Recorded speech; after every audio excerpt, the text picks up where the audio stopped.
يا الله د افغانستان استقلال دائم او قائم وساتي. استقلال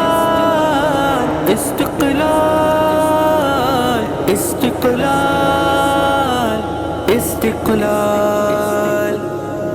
بریابی دی خواخی دی وطن خلاص لطور اشغال دی بریابی دی خواخی دی وطن خلاص لطور اشغال دی زلیگی لکستونی اس دا ٹولی نڑی سیال دی زلیگی لکستونی اس دا ټولی نړۍ سیال دی پریم خور سپین استقلال دی پریم خور سپین استقلال دی پریم خور سپین استقلال دی پریم خور سپین استقلال دی جوړیږي آبادیږي هیواد راپورته کیږي ضد رومي مخ په وړاندې هر څه بیرته سمیږي ضد رومي مخ په وړاندې هر څه بیرته سمیږي موږ ژمن یو د هیواد بیا رغونې ته مو خیال دی ځلیږي لکه ستوری اوس د ټولې نړۍ سیال دی ځلیږي لکه ستوری اوس د ټولې نړۍ سیال دی پرېښود سپین استقلال دی پرېښود سپین استقلال دی پرېښود سپین استقلال دی پرېښود سپین استقلال دی د مینې پرګنۍ دي د ژوند خوږې شېبې دي وږمې د امن امن په هر طرف خورېدې وږمې د امن امن په هر طرف خورېدې ځپلی مو تورتم دی په هر لورې سپین مشال دی ځلیږي لکه ستوری اوس د ټولې نړۍ سیال دی ځلیږي لکه ستوری اوس د ټولې نړۍ سیال دی پرېښود سپین استقلال دی پرېښود سپین استقلال دی پرېښود سپین استقلال دی پرېښود سپین استقلال دی له غرونو او رغونو له کلیو او ښارونو کوو به دې ساتنه له سپینو ارزښتونو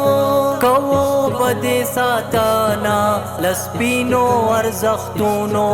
هېواد مو په کلک عزمه نښتري ظلمو سنبال دی ځلیږي لکه ستوری اوس د ټولې نړۍ سیال دی ځلیږي لکه ستوری اوس د ټولې نړۍ سیال دی پرېښود سپین استقلال دی پرېښود سپین استقلال دی پرېښود سپین استقلال دی پرېښود سپین استقلال دی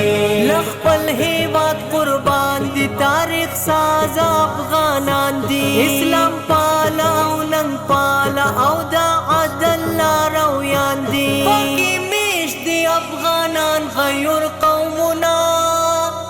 پرې راتېر دي صدرانه انقلابونه چې نړۍ یې په تاریخ کوي فکرونه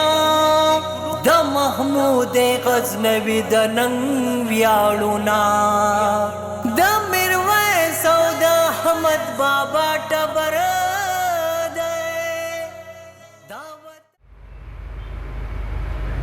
بسم الله الرحمن الرحيم والحمد لله رب العالمين وصل وسلم على رسوله الكريم تر هر څه وړاندې د افغانستان د خپلواکۍ د 103مې کلیزې په مناسبت جوړې شوې غونډه کې د افغانستان په چارو کې د پاکستان ځانګړی استازی ښاغلی صادق خان صاحب د سپران وزیر محترم طلحه محمود صاحب محترم مشر محمود خان اچکزی صاحب د جمعیت علماء پاکستان مشر محترم اویس نورانی صاحب او د پاکستان د سیاسي ګوندونو رهبرانو او نمایندګانو قدرمنو ډیپلوماتانو د هجرت په دیار کې د هېواد شهیدو علماء کرامو د پوهنتونونو مدارسو او مکاتبو استادانو ګرانو طالب علمانو محصلینو او شاګردانو د مهاجرینو مشرانو تجارانو ژورنالیستانو او نورو ټولو درنو مېلمنو او خویندو ته په دې پرتمینه غونډه کې د ګډون له امله ښه راغلاست او هرکلی وایم. د زړه له تله مننه کوم چې تاسو زحمت ایستلی او زموږ د ګران هېواد د خپلواکۍ د ترلاسه کولو په مناسبت مو په دې خوشحالۍ کې راسره ګډون کړی. د افغانستان په معاصر تاریخ کې د ویاړونو او تاریخ په زرینو کرښو د لیکل شویو ورځو په لړ کې یوه هم همدا د زمري د میاشتې 28مه نېټه ده چې 103 کاله وړاندې افغان مجاهد ولس له برطانوي امپراتورۍ څخه د الله په مرسته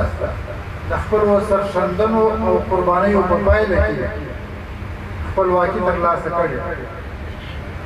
هغه مهال له تېرې کوونکو سره جګړه کول او له هغوی څخه میدان ګټل همداسې ناشونې خبره ګڼل کېده لکه څنګه چې له زبرځواک روس او ورپسې د امریکا په مشرۍ له ناټو سره ډغره وهل ناممکن کار بلل کېده. خو دا هر څه د افغان سرسپارلي مجاهد ولس د اتلولیو په نتیجه کې د الله پاک په نصرت سره ممکن شول چې په یوه پېړۍ کې 3 ځله افغانستان اشغال او بیرته یې خپلواکي ترلاسه کړه. نن چې افغانستان د 4 لسیزو خصوصا د تېرو 2 لسیزو له خونړیو جګړو څخه نجات موندلی دا د الله پاک یو ستر نعمت دی. افغانستان اوس یو ښه لور ته روان شوی دی. په ټول هېواد کې امن دی، جګړه پای ته رسېدلې، زورواکي او ګلواکي ختمه شوې، تجارت او اقتصاد د غوړېدو په حال کې دی. د پخوا په پرتله د هېواد په صادراتو کې 10% زیاتوالی راغلی. کرنسي روپۍ مو د مشکلاتو باوجود په قوي حالت کې ده. له پاکستان سره د سوداګرۍ په برخه کې که وخت ناوخت مشکلات رامنځته کېږي، خو هلته یې هم دواړه لوري په جدي توګه متوجه وي او د حل کولو یې هڅې کوي. حکومتولي د مسلکیتوب چوکاټ ته لوېدلې په حکومتي بدنه کې شاوخوا 8 لکه کارمندان کار کوي چې په دې کې تنها د اداراتو د سر خلک او یا لاندې د 2,000 په تعداد کې کسان ښایي نوي کسان ګمارل شوي دي. خو نور ټول د مخکني دور چې اکثره یې مسلکي خلک دي، مسلکي وګړي دي په دې کار باندې بوخت دي. سیاسي روابط مو له ګاونډیو منطقې او نړۍ سره د پرمختګ په حال کې دي. افغانستان اوس د چا په ضد نه کارول کېږي. له سیمې سره ښې اړیکې لرو، اقتصاد محوره سیاست غوره کړل شوی دی. د نړۍ په اکثره هېوادونو کې زموږ سفارتونه فعالیت لري او هم د دوی استازولۍ زموږ په هېواد کې فعال دي. په هېواد کې د لویو پروژو د عملي کېدلو چارې پیل شوي دي، لکه د پاکستان، افغانستان او ازبکستان ترمنځ د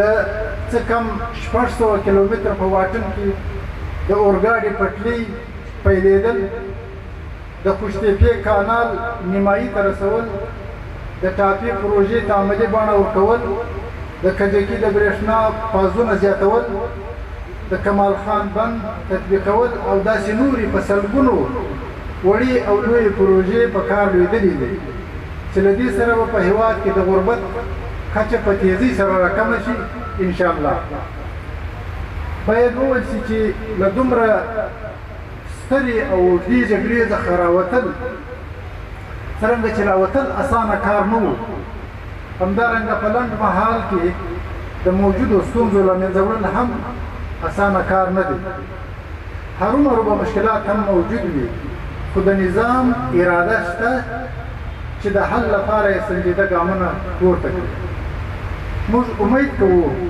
چې افغانستان نور د تل لپاره یو رښتینی اسلامي حاکمیت تر چتر لاندې د امن او سولې زانګوشي له نړۍ سیمې خصوصا ګاونډیانو سره د اقتصاد او سوداګرۍ د وصل یوه تلپاتې نقطه وګرځي. په اخر کې یو ځل بیا له ټولو قدرمنو مېلمنو څخه د افغانستان د اسلامي امارت د یو استازي په حیث د زړه له تله مننه کوم چې زموږ غوښتنه یې قبوله او په دې غونډه کې را سره شرکت وکړ. د تاسو ټولو څخه یو ځل بیا مننه کوم. والسلام علیکم ورحمة الله وبرکاته.